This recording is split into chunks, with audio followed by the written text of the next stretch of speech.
بہار شریعت الحمد للہ رب العالمین والصلاة والسلام علی سید الانبیاء والمرسلین۔ ناظرین کرام، السلام علیکم ورحمۃ اللہ وبرکاتہ۔ میں ہوں آپ کا میزبان حافظ محمد طاہر قادری، اور آپ دیکھ رہے ہیں IDS بہار شریعت، جس میں الحمدللہ ہم فقہی مسائل ڈسکس کرتے ہیں، سوالات مفتی صاحب سے کرتے ہیں، مفتی صاحب اس کے جوابات شریعت کی روشنی میں عطا فرماتے ہیں۔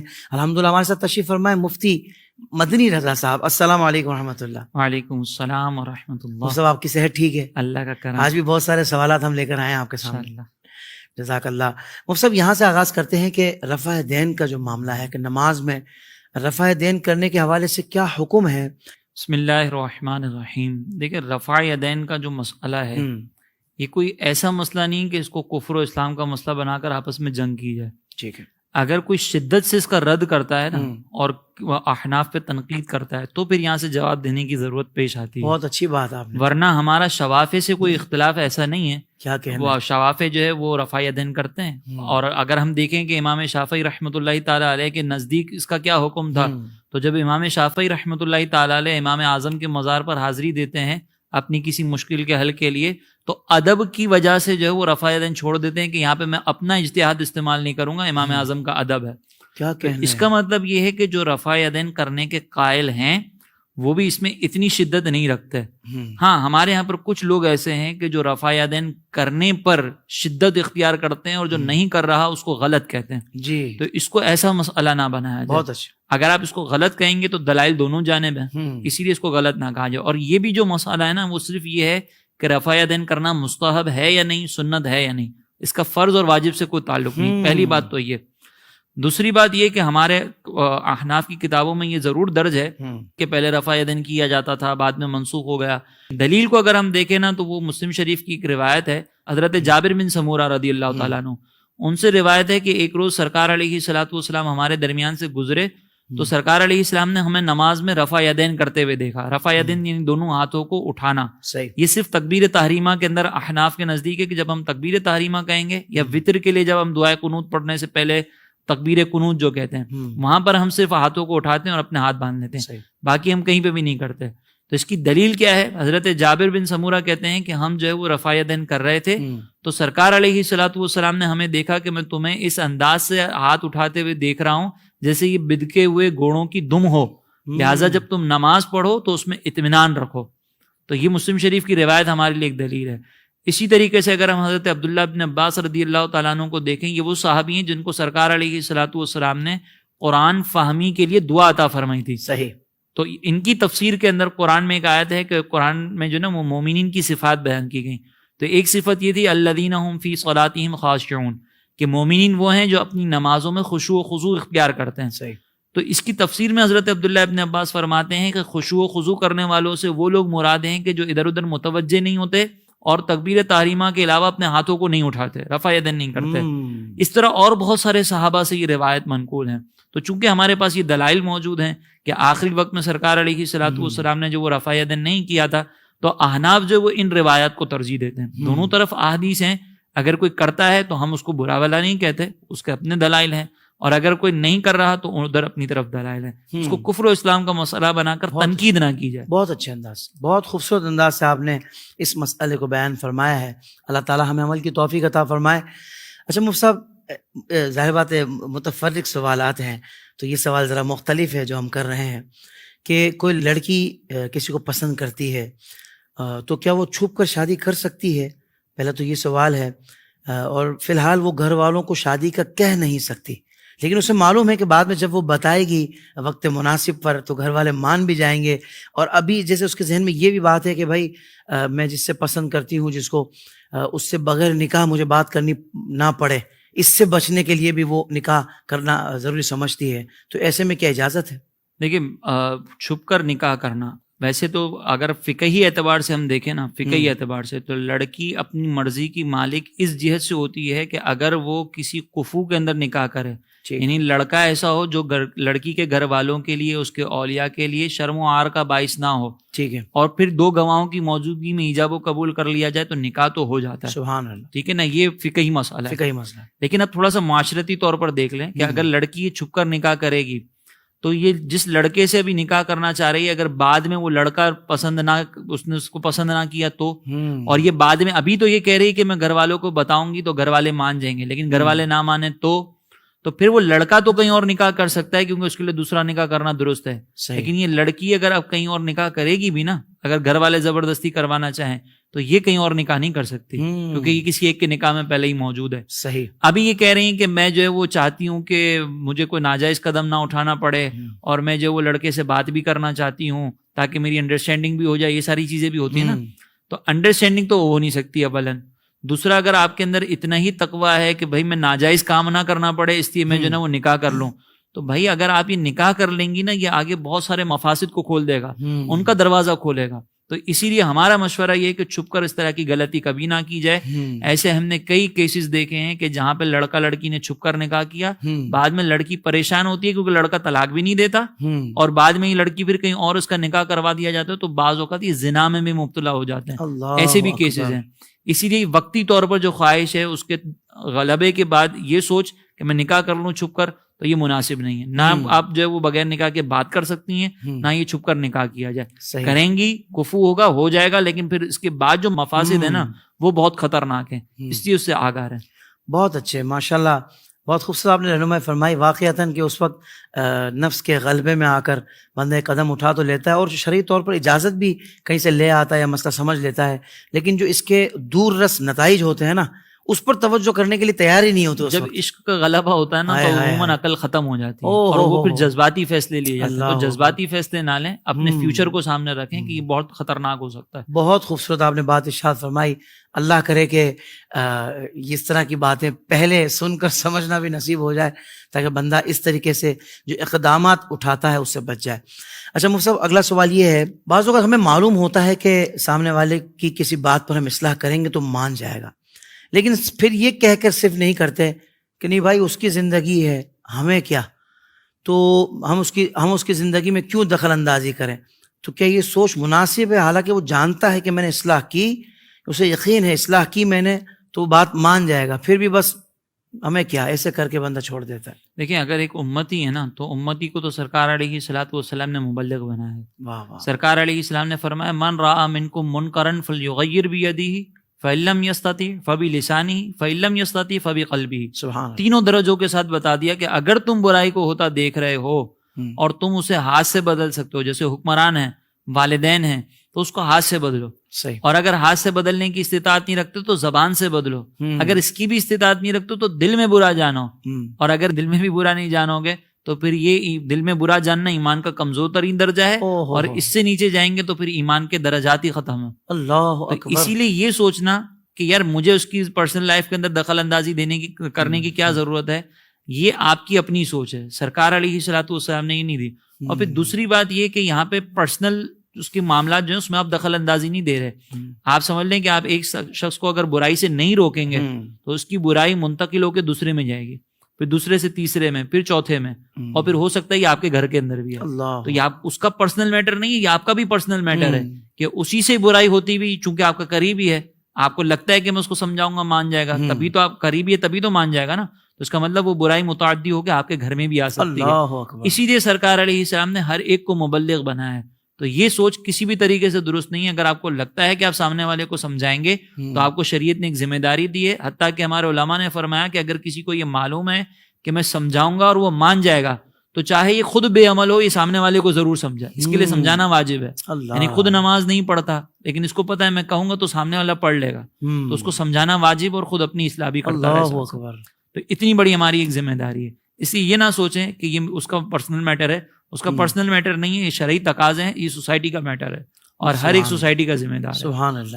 بلکہ میں نے یہ میرا مشاہدہ رہا ہے، آپ کا بھی رہا ہوگا، کہ وہی صاحب جو کہہ رہے تھے نا کہ نہیں بھائی اس کا ہمیں کیا، اس کا اپنا ذاتی معاملہ ہونا، اگر ذاتی مسئلہ ہو اسی بندے سے تو وہ بولتا ہے کہ نہیں بھائی یہ مسئلہ تو حل ہونا چاہیے، اس نے میری ذات پہ بات کیسے کی، اور شرعی معاملہ ہے تو وہ بولتے ہیں ہمیں کیا. دیکھیے یہ ہمارے یہاں پہ بڑا جو نا وہ ایک سمجھ لیں کہ تشویشناک صورتحال ہے کہ جب ہماری اپنی ذات پہ بات آتی ہے نا تو ہمارے اندر ہمت بھی آ جائے گی, ہم مروت کے تقاضوں سے باہر بھی آ جائیں گے, جوش جذبہ کانفیڈنس سب آ جائے گا, لیکن الفاظ بھی مل جائیں گے ہمیں. لیکن جب شریعت کی بات آئے گی نا تو بولیں گے یار سمجھ ہی نہیں آ رہا, میں کیسے سمجھاؤں, کانفیڈنس ہی نہیں آ رہا, پتہ نہیں وہ برا مان جائے گا. تو پھر ساری افکار غالب ہو جاتی ہیں, پھر سارے مروت کے تقاضے آ جاتے ہیں. تو یہ شریعت کے ساتھ ہم نے چونکہ رسمن تعلق رکھا ہے اس لیے ایسا ہے. اگر وہی جذباتی تعلق جو اپنی ذات کے ساتھ ہے نا وہ شریعت کے ساتھ ہوتا تو کبھی یہ سوچ و فکر نہیں آتی. واہ واہ واہ واہ, سبحان اللہ سبحان اللہ. یہاں سے بھی بندے کا پتہ لگتا ہے کہ اس کے لیے شریعت کے معاملات کتنے مقدم ہیں اور اپنی ذات کے لیے وہ کس انداز سے سوچتا ہے. اللہ تبارک و تعالی ہمیں وہ معیار عطا فرمائے کہ جس میں رب اور رب کے محبوب کی رضا ہے. سبحان اللہ. اچھا مفتی صاحب, یہ سوال بھی بڑا اہم ہے اور دیکھا جا رہا ہے اس طرح ہوتا ہے کہ قبرستان میں ایک بڑی سی جگہ خرید لی یہ سوچ کر کے بھائی ہمارے رشتہ داروں میں سے, گھر والوں میں سے کسی کا بھی انتقال ہوا تو اس کو باری باری یہاں تدفین کریں گے. تو کیا اس طرح کوئی خاص جگہ خرید کر ایڈوانس میں رکھ لینا یہ درست ہے, بڑی جگہ؟ دیکھیں ہمارے یہاں پر جو قبرستان ہوتا ہے نا یہ وقف کی جگہ ہے. ٹھیک ہے, باقاعدہ ایک جو ہے وہ مقام جو وہ وقف کر دیا جاتا ہے. اب اس وقف کی جگہ میں سے کوئی حصہ اگر آپ خرید رہے ہیں نا تو یہ شرعاً جائز نہیں ہے, کیونکہ وقف کی چیز کو بیچنا, اس کو خریدنا یہ ہر صورت میں منع ہوتا ہے. اچھا, اگر آپ خرید و فروخت کر رہے ہیں اس کی تو یہ غلط ہے. ہمارے یہاں پہ قبریں بھی بیچی جاتی ہیں, حالانکہ قبریں بیچنا بھی درست نہیں کیونکہ تو ویسے ہی وقف کی جگہ ہے, وہ ہے اس پرپز کے لیے. ہاں قبر بنانے کی مزدوری لینا ایک الگ چیز ہے, لیکن اس کو بیچنا یہ درست نہیں, اس جگہ کو بیچنا. اگر کوئی اس طریقے سے قبرستان کے اندر کر رہا ہے جو عوامی قبرستان ہے تو یہ غلط ہے. البتہ کوئی ایک پلاٹ لے لیا خود سے, کسی کا ذاتی پلاٹ تھا وہ خرید لیا اور اب یہ سوچ بنا لی کہ بھائی ہم اپنے رشتہ داروں کی یہیں پہ تدفین کریں گے, قریب میں قبرستان ہے, یہ ذاتی پلاٹ ہے, تو اس میں کوئی حرج نہیں. صحیح.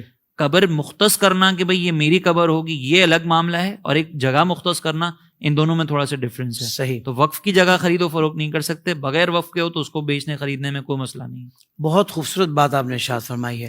مطلب ویسے کچھ قبرستان میں ہم نے یہ بھی دیکھا کہ کمیونٹی وائز بھی وہ بنے ہوتے ہیں کہ بھئی یہ اگر میمن برادری کا قبرستان ہے, وہ خاص طور پر میمن برادری نے اس کو انتظام کیا ہے, اس جگہ کو خریدا ہے, تو بھئی یہاں فلاں جماعت والے ہیں, وہاں فلاں جماعت والے ہیں, تو اس میں تو کوئی مذائقہ نہیں ہے نا اگر اس طرح کا کوئی. دیکھیں اس میں اگر مثال کے طور پر یہ جماعت کو مختص کرنے کے بعد ایسا صورت حال ہو کہ اب قبرستان میں کسی اور کو دفنانے کی جگہ نہیں ہے اور وہ صرف کمیونٹی کی جو جگہ مختص کی ادھر ہی دفنا سکتے ہیں, تو پھر یہ روک نہیں سکتے. روکنے والا گنہگار ہوگا. یہ نہیں ہو سکتا کہ بھائی یہ میمنوں کا پلاٹ ہے تو میمن ہی دفن ہوگا اور اردو اسپیکنگ والا جو اس کی میت لے کے گھومتے رہے, اس کی اجازت نہیں ہوگی. وہاں پہ پھر آپ کو اجازت دینی پڑے گی کیونکہ وہ وقف کا قبرستان ہے, آپ اس طرح کسی کو روک نہیں سکتے. ویسے ہی نارملی اگر باہر جگہ ہے اور کوئی کہتا ہے کہ بھئی آپ کہیں اور دفنا لیں تو اس میں کوئی حرج نہیں, لیکن جگہ نہیں ہو تو پھر روکا نہیں جا سکتا. کیا کہنے ہیں, ماشاءاللہ مفتی صاحب بہت خوبصورت آپ نے رہنمائی فرمائی ہے. اچھا یہ سوال یہ ہے کہ مختلف احادیث سے 2 نمازوں کو ایک ساتھ جمع کرنے کی اجازت ملتی ہے, لیکن ہمارے یہاں اسے منع کیا جاتا ہے, تو جب احادیث میں واضح اجازت ہے تو اس کی اجازت نہ دینے کی کیا وجہ ہے؟ دیکھیں احادیث میں جو چیز جو حکم بیان ہوتا ہے نا, تو پہلے میں نے جیسے بھی پریویس پروگرامز میں نے ذکر کیا تھا کہ احادیث سے مسئلہ اخذ کرنے سے پہلے یہ دیکھا جاتا ہے کہ اس کا مفہوم قرآن کے مفہوم کے مخالف تو نہیں ہے. بالکل صحیح. قرآن میں اللہ تعالیٰ نے واضح طور پر فرمایا کہ ان الصلاۃ کانت علی المؤمنین کتابا موقوتا, صحیح, کہ نماز جو ہے وہ مومنوں پر ایک مقررہ وقت میں فرض کی گئی ہے. تو اب جب اللہ تبارک و تعالیٰ کی طرف سے ایک وقت مقرر کر دیا گیا, صحیح, اب ہمیں اسی وقت کے اندر نماز ادا کرنی ہے. اب جو احادیث کے اندر جمع کرنے کا معاملہ ہے وہ قرآن کے ظاہری مفہوم کے خلاف جا رہا ہے. صحیح. تو پھر ہم احادیث سے ایسے معنی مراد لیں گے کہ جو معنی قرآن کے مفہوم کے خلاف نہ ہو. بالکل. تو اب جمع کرنے کے 2 طریقے ہوتے ہیں کہ یا تو ہم باقاعدہ جمع کر لیں کہ ظہر کی نماز جو وہ عصر کے وقت میں ظہر اور عصر ایک ساتھ پڑھیں, یا تو ہم یہ کریں. صحیح. یا پھر جو ہے وہ ہم اس طریقے سے کریں کہ ظہر کی نماز بالکل اینڈ میں لے کر آئیں, ظہر کے وقت میں پڑھیں, اور جیسے ہی عصر کا وقت شروع ہو عصر کے وقت میں پڑھ لیں. بہت اچھے. تو بظاہر یہ جمع ہی ہو رہی ہیں کہ ظہر اور عصر دیکھا جائے نا تو ایک ساتھ پڑھ رہے ہیں, اس کو کہتے ہیں جمع سوری. صحیح. اور ایک ہی وقت کے اندر پڑھنے کو کہتے ہیں جمع حقیقی, یعنی ظہر عصر جو ہے وہ ایک ہی وقت میں پڑھ لی, یا ظہر کے وقت میں یا عصر کے وقت میں دونوں ساتھ. یہ منع ہے, اس کو ہم اختیار نہیں کر سکتے کیونکہ قرآن کے حکم کے خلاف ہے. اور یہ انداز اختیار کرنا کہ آپ نے ظہر بالکل اینڈ وقت میں اور عصر بالکل اول وقت میں پڑھ لی, بظاہر دکھنے میں دونوں جمع ہو رہی ہیں, یہی احادیث کے مفہوم سے واضح ہے. بہت اچھا. یہی احناف کا موقف ہے قرآن کی آیت کو سامنے رکھتے ہوئے. بہت اچھے, بہت خوبصورت آپ نے یہ مسئلہ بیان فرمایا. اچھا مفتی صاحب, یہ ارشاد فرمائیں کہ کچھ آفیسز میں اس طرح پابند کیا جاتا ہے کہ آپ جب تک ہمارے ادارے سے وابستہ ہیں تب تک ڈیوٹی ٹائم کے بعد بھی آپ کہیں اور نوکری نہیں کر سکتے, اور اسی طرح کاروبار کرتے وقت ہر شریک دوسرے کو پابند کر دیتا ہے کہ اگر ہم نے کاروبار ختم بھی کیا تو بعد میں یہ کام کسی اور کے ساتھ نہیں کر سکتے. کیا یہ درست ہے اس طرح کی؟ دیکھیں, یہ جو اجارے کا عقد ہوتا ہے نا, وہ عقد ایسی کسی بھی شرط کی اجازت نہیں ہوتی اس کے اندر کہ جس کی وجہ سے کسی ایک کا نفع کسی ایک کا نقصان ہو. اس کو کہتے ہیں شرط فاسد. صحیح. اگر کوئی یہ کنڈیشن لگا رہا ہے کہ بھئی آپ 9 to 5 میرے پاس اگر جاب کر رہے ہیں تو پارٹ ٹائم نہیں کر سکتے, اس میں صرف یہ صورت حال کی جا سکتی ہے کہ بھئی اگر آپ کو پارٹ ٹائم اگر کرنا ہے, میری جاب پر افیکٹ نہیں ہونا چاہیے میرے کام پر. آپ یہ تو کہہ سکتے ہیں, یہ نہیں کہہ سکتے کہ آپ اس کے علاوہ کہیں اور جا ہی نہیں سکتے, کیونکہ آپ اس کو 9 to 5 کے پیسے دے رہے ہیں, 24 گھنٹے کے پیسے نہیں دے رہے. آپ اس کو جو ہے وہ منڈے ٹو سیٹرڈے کے پیسے دے رہے ہیں, آپ 7 دنوں کے پیسے نہیں دے رہے. اگر آپ 24/7 کے اس نے خرید لیا ہے اگر آپ نے, اور پیسے اس کے حساب سے دے رہے ہیں, اتنی تنخواہ دے رہے ہیں کہ پارٹ ٹائم بھی اس کا اس میں کور ہو جائے, صحیح, تو پھر سمجھ میں آتا ہے. ورنہ ہم نے کسی کو خریدا نہیں ہوتا. اس طریقے سے یہ شرط لگانا درست نہیں ہے. اگر کسی آفس میں یہ شرط لگائی گئی ہے اور کوئی امپلائی اس بات کا خیال کرتے ہوئے کہ جو آفس ٹائم ہے اس میں کام میں صحیح طریقے سے کروں گا, پھر جا کر وہ کہیں اور ڈیوٹی کرتا ہے, تو اس میں کوئی قباحت نہیں ہے, کوئی دھوکہ نہیں ہے, وہ کر سکتا ہے. ٹھیک ہے. اسی طریقے سے شرکت کے اندر ہے کہ شرکت کے اندر یہ قید لگانا کہ بعد میں بھی تم یہ کام کسی کے ساتھ نہیں کر سکتے, ختم ہو جائے, یہ بھی اس عقد کے خلاف ہے. عقد اس کا تقاضا نہیں کرتا. صحیح. لہٰذا یہ شرط بھی, اس کا بھی کوئی لحاظ نہیں کیا جائے گا.